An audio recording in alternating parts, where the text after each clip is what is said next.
आप किसी को बताइए अचानक बाबा मिल जा रहे हैं। अरे बाबा तो यहाँ विराजे हैं, ये तो बड़ा दुखद है, आपको अब मिल रहे हैं। जो इतना स्टेबल रिवर है, आप उसमें भी ये सब ऊट पटांग काम कर रहे हैं। अब जैसे ललिता घाट के आगे गंगा जी के आप डीप चैनल में प्रोजेक्ट करके प्लेटफॉर्म बना दिए। अच्छा, वो सब परिणाम इसी शहर को भुगतना पड़ेगा। तो हम समझते हैं काशी में कोई काम करिए तो कम से कम 1000 बार सोच लीजिए कि उसके रिपरकशन क्या होंगे। कर देना तो ठीक है, लेकिन उसके जो आफ्टर इफेक्ट होते हैं वो बहुत ही खतरनाक होते हैं। आई हुई कमी, बीच में गवर्नमेंट ऑफ इंडिया ने फ्लो बढ़ाने का कुछ कमिटमेंट किया, फ्लो में अच्छा, उसमें अगर आप 23 नहीं 300 नाले हो और आपने सब बंद कर दिया है तो बड़ी अच्छी बात है, लेकिन मामला ये है कि वाटर पैरामीटर में वो चेंजेस दिखने चाहिए। अगर हजारों किलोमीटर दूर भी पर्यावरण में किसी तरह की क्षति हो रही है तो हमारे तरफ पहुंचेगी जरूर देर सवेर। इसलिए वैचारिक प्रदूषण सब प्रदूषण के मूल में है। लाखों की रोजी रोटी की तस्वीर यही है, कितनों के माथे की लिखी तकदीर यही है। दूषित न करे कोई ये अमृत की धार है, ममता भरी धरती के गले का सिंगार है। अपने में ही संपूर्ण हिंदुस्तान है गंगा, मन ज्यादा है इस देश की पहचान है गंगा। निवेदन कर रहे हैं प्रभुदत्त से कि आचार्य पंडित ऋषभ देव त्रिपाठी को मंच पर लाएं ताकि हमारे श्रद्धेय जितने भी हमारे मंचस्थ अतिथि हैं आज इस बड़े दिन पर, बड़े अवसर पर एक आचार्य के पुस्तक का विमोचन करें। बहुत बहुत आभार। बसे हुए लोगों के जो कार्य क्षमता कौशल बढ़ाने के लिए बहुत उपयोगी है। मैं पुनः राजेश मिश्रा जी को धन्यवाद देता हूं कि मुझे बोलने का मौका मिला। और वैदिक जी ने अभी जिस किताब का उद्घाटन अभी आपका विमोचन, कार्बन डाइऑक्साइड का बढ़ना ठीक नहीं है, वार्मिंग हो रही है, मेरा इससे कोई विरोध नहीं। लेकिन अल गोर ने क्या किया, इसको लिया और फिर अंग्रेजी में फ्रेज में से कहते हैं and it ran all over the place. क्यों? उनको पृथ्वी से कोई बहुत मतलब नहीं था। उनके एक तो कार्बन क्रेडिट बनाने वाली कंपनियों में उनके शेयर थे, 60% से ऊपर कंपनियों में उनके शेयर थे। और आपको जान के आश्चर्य होगा कि दुनिया में क्या कहा गया कि एक नया बिजनेस अल गोर ने खड़ा किया। The gift of Al Gore to the world is a carbon credit trading. और कार्बन क्रेडिट ट्रेडिंग मतलब कार्बन क्रेडिट हाइपोथेटिकली ट्रेड किए जाते हैं और उसके बाद क्या होता है कि इससे किसी को एक पैसे का फायदा नहीं हुआ, एनवायरनमेंट का एक पैसे का कोई अचीवमेंट नहीं हुआ। और आज की तारीख में है कि कार्बन क्रेडिट्स पर पैसा कमाया लोगों ने, कार्बन क्रेडिट के डिविडेंड्स पर पैसा कमाया, उसके डिविडेंड पर पैसा कमाया गया। तो ये अर्थव्यवस्था आज की है जहां आप जा रहे हैं। बहुत बड़े विशेषज्ञ थे पर्यावरण के, प्रोफेसर DN राव साहब से पूछा कि सर वो जोन का डिप्लीशन तो हजारों किलोमीटर दूर दक्षिण में हो रहा है, तो आखिर हम यहाँ बैठे क्यों परेशान हैं? तो राव साहब ने मुझे इसी बात को याद दिलाया कि हम पूरी तरह कनेक्टेड हैं। अगर हजारों किलोमीटर दूर भी पर्यावरण में किसी तरह की क्षति हो रही है तो हमारे तरफ पहुंचेगी जरूर देर सवेर। अभी हमारे माननीय जोशी साहब ने कहा कार्बन ट्रेडिंग वास्तव में पर्यावरण के नाम पर एक बहुत बड़ा व्यवसाय बना। 92 में इतना बड़ा एजेंडा बना, अरबों करोड़ों डॉलर्स की प्लानिंग की गई कि हम इन्वायरमेंट को सुरक्षित कर लेंगे। यूनाइटेड नेशन इसकी लीडरशिप लिया। 5 साल बाद 97 में यूनाइटेड नेशन ने यह बहुत हाई लेवल की कमेटी बनाई कि 92 से 5 साल में क्या डेवलपमेंट हुआ। तो जो कमेटी थी उन्होंने लिखा, जो कॉन्फ्रेंस हुई थी यूनाइटेड नेशन की 92 में, वो रियो में हुई थी, रियो डी जेनेरियो। उन्होंने लिखा रियो +5 = 0। इसका मतलब जो हमें प्रोग्रेस करना चाहिए था उस प्रोग्रेस में हम 5 साल और पीछे चले गए। उससे बड़ी एक प्रॉब्लम और है सर, जो हमारी जीवन शैली है। हम आज भूल जाते हैं कि हम एक कार से काम कर सकते हैं, लेकिन हमारे परिवार में जितने मेंबर हैं सबके पास कार होना चाहिए, क्योंकि हमारी जीवन शैली में एफ्लुएंस कहते हैं लाइफ में। एक कार से काम चल सकता है, वहां 4 कारें चल रही हैं। तो समाधान अगर करना है तो हमें अंदर की शुचिता पर ध्यान देना होगा। बिना अंदर की सूचना दिए आप पर्यावरण की जितनी बातें की जाएंगी, वो कहीं न कहीं बैठा एक बिजनेसमैन कहेगा यहाँ अपॉर्चुनिटी अच्छी है, इसको हमें व्यवसाय बना लेना चाहिए। इतना भी सीवज गंगा जी में हम डालते हैं, चाहे वह बड़े अर्बन मेट्रोपॉलिटन एरियाज हो या छोटे शहर हो या टाउनशिप हो, आज की डेट में भी सर 50% से कम सीवज ट्रीट करके गंगा जी में डाला जाता है। ज्यादातर सीवज बिना ट्रीट किए हुए डाला जाता है। और मैंने जितने भी एसटीपी पर विजिट किया है, उसमें सबसे महत्वपूर्ण होता है सेकेंडरी ट्रीटमेंट। सेकेंडरी ट्रीटमेंट में ट्रिकलिंग फिल्टर एक सबसे कॉमन मेथड है सेकेंडरी ट्रीटमेंट का, जिसमें हम ऑर्गेनिक कार्बन को दूर करते हैं, निकालते हैं, बीओडी को कम करते हैं। ट्रिकलिंग फिल्टर ज्यादातर एसटीपी पर ट्रीटमेंट प्लांट पर इफेक्टिव नहीं मिलते, ये वास्तविकता है। अगर आप ऑफिशियल विजिटर हैं तो वो आपकी सेवा भाव करेंगे और आप रिपोर्ट में लिखते हो कि हाँ सब सारे ट्रीटमेंट फैसिलिटीज फंक्शनल हैं। गंगा जी के जो भौतिक गुणों में जो कमी आई है, उसका सबसे बड़ा आधार है गंगा जी के फ्लो में आई हुई कमी। बीच में गवर्नमेंट ऑफ इंडिया ने फ्लो बढ़ाने का कुछ कमिटमेंट किया। फ्लो में पोल्यूशन नहीं होगा तो टॉक्सिसिटी बढ़ेगी और कार्बन की मात्रा ज़्यादा होगी और ऑक्सीजन की डिमांड ज़्यादा बढ़ेगी। तो मेरा महंत जी से ये निवेदन है कि हमारी जो सरकारी मशीनरी हैं, सीवेज भी आएंगे तो गंगा की प्योरिटी पर और जल की शुद्धता पर बहुत अधिक फर्क नहीं पड़ेगा। इसी बात के साथ आप सभी को धन्यवाद देता हूँ। धन्यवाद। वैश्विक चेतना की दृष्टि से देखा जाए तो विद्वानों ने वानस्पतिक चेतना का उल्लेख किया है। हमारी एक बाह काट दी जाए तो हम दूसरी बाह नहीं निकाल सकते। वृक्षों की पूजा करने पर हमारा कभी उपहास किया जाता था, किंतु पाश्विक चेतना के पूर्व वानस्पतिक चेतना, बॉटनिकल कॉन्शियसनेस इतना समर्थ है कि एक वृक्ष का अगर एक डाल आप काट दें तो बगल से दूसरी डाल निकाल लेगा। हम मनुष्य एक बाह कटने पर दूसरी बाह नहीं निकाल सकते। यहाँ वह हमसे श्रेष्ठ है। वहाँ कार्बन डाइऑक्साइड और ऑक्सीजन इसके परिवर्तन में वो सक्षम है। इसलिए वैचारिक प्रदूषण सब प्रदूषण के मूल में है। हमारे पर्यावरण को कष्ट देना, नष्ट करना, भ्रष्ट करना इस वैचारिक प्रदूषण का आधार है कि जो आज हम कर रहे हैं खराबी, वो लौटकर हमारे पास ये चक्रिक प्रक्रिया में आवर्तीय दृष्टि से पुनः हमारी तरफ लौटेगी। बुद्धि दुष्कृत्य में भी आती है और सत्कृत्य में भी आती है। हमें दुष्कृत्य से बचते हुए इन वैचारिक प्रदूषण के बाद जो प्रदूषण है उनसे दूर होना है। ध्वनि प्रदूषण है, जल प्रदूषण है, वायु प्रदूषण है। तो इतने सारे दूषण हमारे रहते हुए कैसे आ गए? इसलिए आज हम भी प्रदूषित हैं। दूषित से बचते हुए भूषित से युक्त हों, हम अपने को सुधारेंगे, यहाँ से शुरू करेंगे तो हम जो जल लेना है वह भी सुंदर होगा। माँ का आदर करेंगे तो संतति आदर करना सीखेगी। इसीलिए अब बताइए ये सब चीजें जो हैं। और अभी एक बड़े लीडिंग दैनिक पेपर ने एक बड़ा खबर चलाया कि गंगा जी अब आचमन योग्य हैं। और दुखद ये रहा कि उसको हमारे विश्वविद्यालय के किसी प्रोफेसर ने, हम लोग के वरिष्ठ ही हैं, तो उन्होंने उसको एंडोर्स भी किया कि ठीक है। अच्छा, लोगों ने पूछा तो कहे कि क्या करें, अब ऐसा कहा गया। तो ये उद्देश्य नहीं होना चाहिए। हमको अपने सत्य बात पर हमेशा कायम रहना चाहिए। अच्छा, हम अभी वही वेबसाइट देख रहे थे तो सरकारी उसमें है कि हम लोग कहते थे 32-33 नाले काशी में गिरते हैं। वो कहते हैं 32 नहीं, अब वो केवल 22 थे। 22-23 का उन्होंने संख्या दिया है और 20 हमने बंद कर दिया। बस 3 बचे हैं। उसमें एक सबसे प्रोमिनेंट आपको 80 का रिवर सिस्टम है। तो रिवर सिस्टम क्या, वो सीवर सिस्टम हो गया पूरा।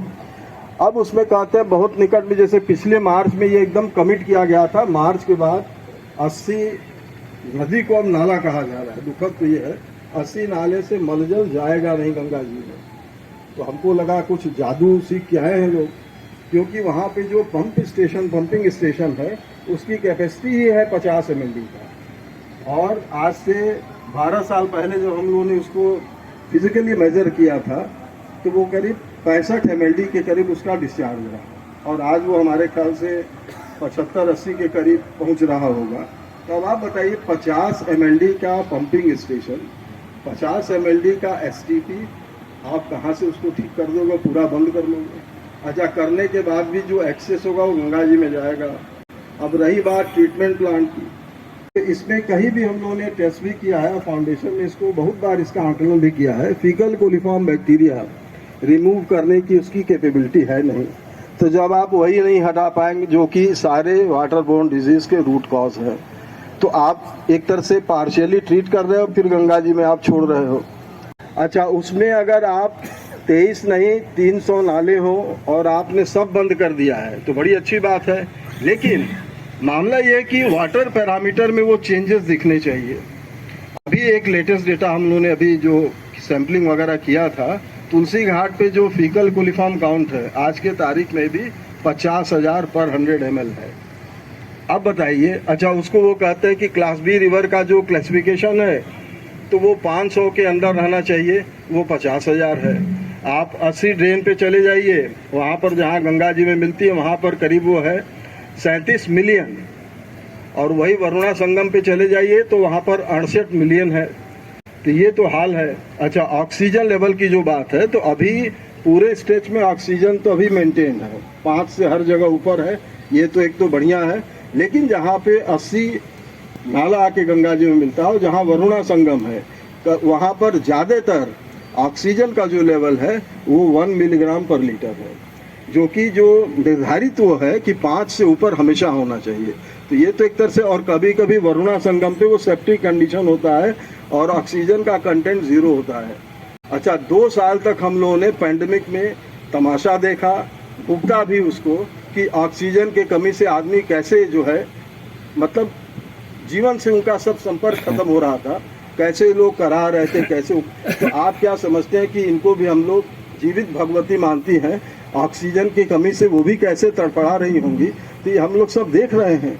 अच्छा, यहाँ पर काम करना है, सारा काम तो ये है कि आप रिवर सिस्टम को अपने सीवरेज सिस्टम से एकदम अलग रखिए। अच्छा, ये एकदम वेल डिफाइंड है कि जो भी आप जनरेट कर रहे हैं सीवेज तो हम लोग जनरेट कर रहे हैं, तो आप उसको ट्रीटमेंट करिए और उसको रीयूज करिए।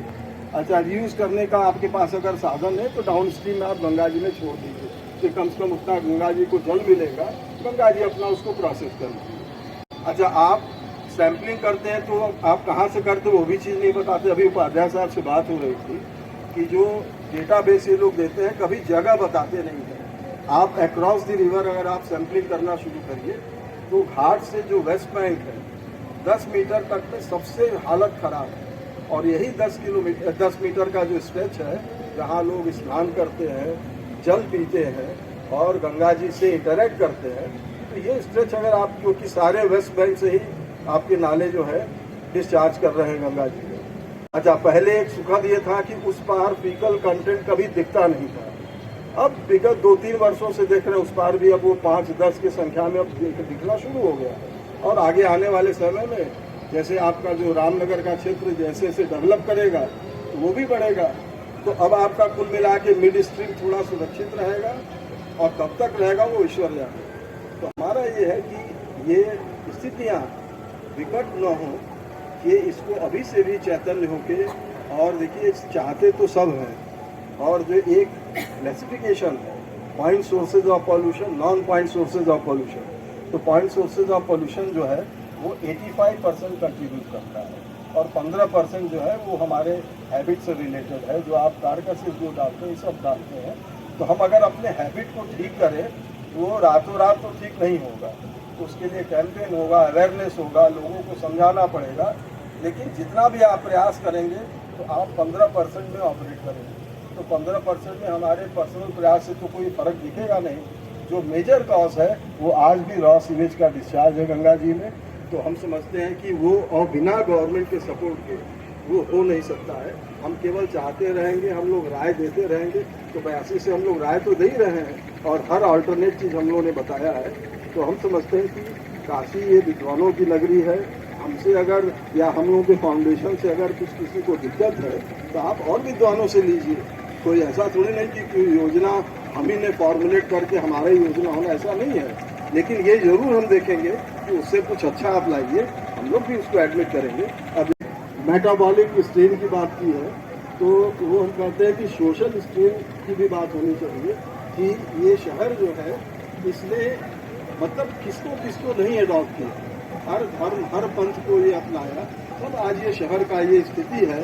और दुनिया में इसको अगर मान्यता है और काशी अगर पूजनीय है तो यही है कि यहाँ का सोशल सर्किट एंटायरली डिफरेंट है, यहाँ का फैब्रिक यूनिक है और ये सबको एक्सेप्ट कर सकता है। ये क्षमता काशी में है, हो सकता है ये क्षमता और शहरों में नहीं है। अब किसी को बताइए अचानक बाबा मिल जा रहे हैं, अरे बाबा तो यहाँ विराजे हैं, ये तो बड़ा दुखद है, आपको अब मिल रहे हैं, तो आप अभी तक कर क्या रहे थे। ये बाबा का स्थान है और ये पूरा शहर, और हम समझते हैं कि यहाँ एक एक इंडिविजुअल जो रहता है वो बाबा विश्वनाथ के प्रेरणा से, बाबा विश्वनाथ के प्रेम से, बाबा विश्वनाथ के कंसेंट से रहता है। तो ये सोसाइटी बनारस की यूनिक है और हम समझते हैं कि आपका ये ध्वनि प्रदूषण है, जल का प्रदूषण है, सोसाइटी का प्रदूषण है, ये सारे चीज़ एड्रेस होने चाहिए। और बनारस तो इसमें हमेशा से अग्रणी रहा है और एक नए कॉन्सेप्ट के साथ एक नए समाज को जिसमें सबका चेहरा प्रसन्नचित हो, किसी को ये ना लगे कि काशी में रह के मैं दुखी हूँ, तो हम लोग का रहना फिर बेकार है यहाँ। भाई सब तो शिव जी के ही गण हैं यहाँ जो भी रहता है, तो लेकिन पता नहीं क्यों गंगा जी की बात आती वहीं हम लोग फेल हो जाते हैं। अच्छा, गंगा जी में आप अगर ये जो काम कहा गया वो निर्धारित काम आप नहीं करेंगे। अच्छा, यहाँ अलग अलग तरह के एक्सपेरिमेंट होते हैं, कभी कोई यहाँ जहाज उड़ा रहा है, कभी पैरा ग्लाइडिंग हो रहा है, फिर उस बार किसी ने रेत में नहरी खोदवा दिया जो कि 1 साल भी नहीं चला। अच्छा, उसके लिए कहा गया था ये सब मत करिए। ये जो गंगा जी का जो मेंडरिंग पैटर्न है उसमें आप देखिए जोशी जी यहाँ बैठे हैं, इतना इन्होंने काम किया है और वो रिजल्ट आपको याद भी होगा कि मिर्ज़ापुर से लेके गाजीपुर तक का जो एरिया, ये एक यूनिक रिवर है जिसने कभी अपना क्षेत्र जो है चेंज नहीं किया है, तो अपना पैटर्न नहीं चेंज किया है। तो जो इतना स्टेबल रिवर है आप उसमें भी ये सब ऊट पटांग काम कर रहे हैं। अब जैसे ललिता घाट के आगे गंगा जी के आप डीप चैनल में प्रोजेक्ट करके प्लेटफॉर्म बना दिए। अच्छा, वो सब परिणाम इसी शहर को भुगतना पड़ेगा। तो हम समझते हैं काशी में कोई काम करिए तो कम से कम 1000 बार सोच लीजिए कि उसके रिपरकर्शन क्या होंगे। कर देना तो ठीक है, लेकिन उसके जो आफ्टर इफेक्ट होते हैं वो बहुत ही खतरनाक होते हैं।